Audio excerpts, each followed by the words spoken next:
키워드를 살펴보는 오늘의 화제, 빅뉴스 시간입니다. 유승호 기자와 함께합니다. 어서 오십시오. 첫 번째 보겠습니다. 만취녀의 난동. 앞뒤 문장이 다 좋은 말은 아닙니다. 어디서 일어난 일입니까? 예, 지난달 서울 삼성역 인근에서 일어난 일입니다. 영상을 보시면 원피스를 입은 한 여성이 택시기사에게 다가가더니 갑자기 발차기를 합니다. 어이구.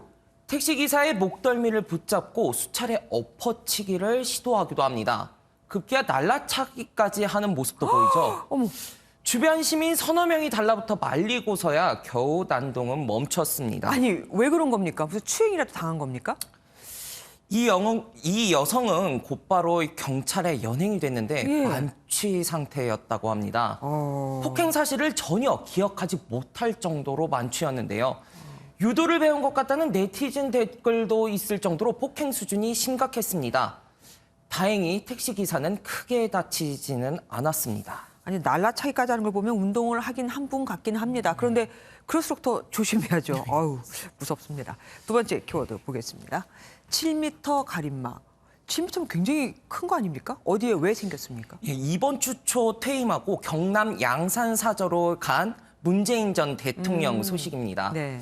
문 전 대통령 사저에 높이 1.5m, 폭 7m가량의 가림막이 등장했는데요.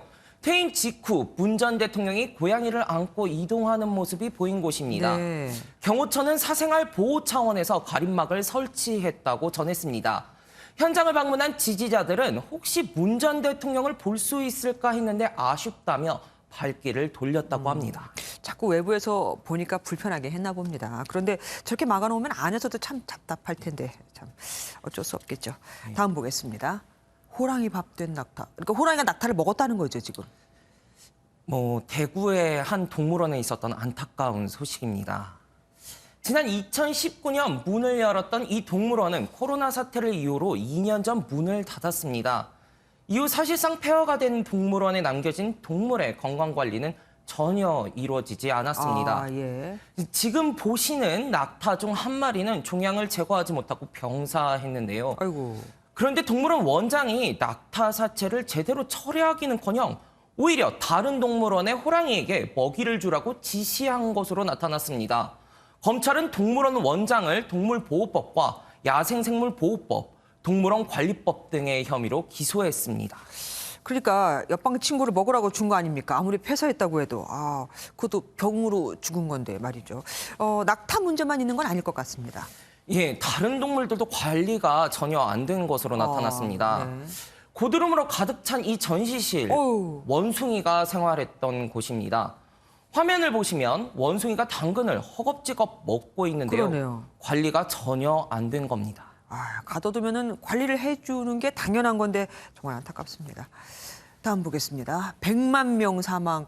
이 정도 되려면 코로나19 정도는 돼야 되는 거 아닙니까? 예, 맞습니다. 코로나19 바이러스가 출현한 지난 3년 동안 미국 한 나라에서만 100만 명이 숨졌습니다. 세계 최대 수준으로 66만 명이 사망한 브라질이나 52만 명이 사망한 인도를 앞섭니다. 잠깐만요. 인도의 인구가 더 많고 의료시설도 인도가 더 낙후돼 있잖아요. 그런데 왜 미국이 가장 많은 희생자를 냈습니까? 전문가들은 우선 두 가지 이유를 들었는데요.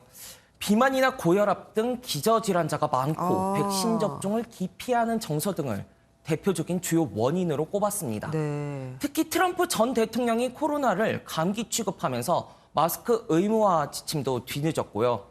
바이든 대통령도 마스크 착용 의무화를 일찍 해제했다가 오미크론 확산세에 일부 지역에선 마스크 착용을 다시 의무화하기도 했습니다.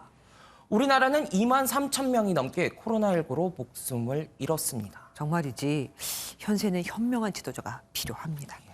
다음 보겠습니다. 강 건너다 모두 좀 이거 뭡니까? 전쟁 얘기입니까? 예, 러시아의 우크라이나 전쟁 소식입니다. 네. 사진을 보면 다리가 끊어졌고 강 건너편에 장갑차 등이 불에 타고 있죠. 러시아군이 도하 작전을 하던 중 우크라이나군 포병의 공격을 받은 건데요.